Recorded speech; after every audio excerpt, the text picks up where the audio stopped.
My name is Mike Mason, and I am honoring today my dad's service during World War II. His name was Richard Dupree Mason. Everybody called him Dick Mason.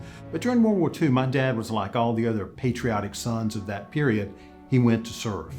And he was interested in things technical, so he went away to be a combat engineer. I remember him saying that's what he did during the war. He went to Rutgers for a couple of years for training, and then they shipped him across, and he was in the second wave at D-Day. I remember him telling us all that, he wasn't on the first wave, but he was on the second wave.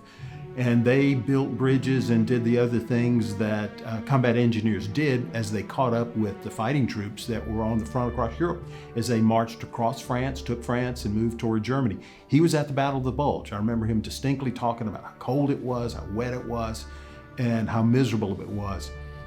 He was decorated, he had Purple Heart, he was injured, he was wounded, and he also got a Bronze Star for valor. He didn't really talk much about it. Men of his era didn't. The Greatest Generation. The only time I ever saw him get emotional was one of these shows, National Geographic or something, that showed the Holocaust and all the victims and all the bodies. And he got emotional. He said, I saw that. He was there.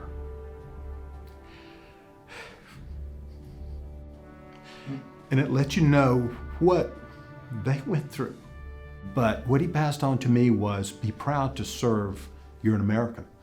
And we have a special obligation as Americans.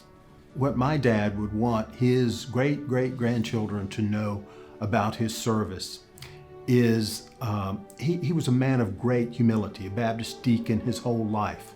Never holier than thou, if you know what I mean. He would have said, I was a simple citizen soldier who served, proud to do it, and he just would want them to know that he didn't feel he was anything special. He didn't feel he was unique. He was just one of the many who served, who loved his country and served.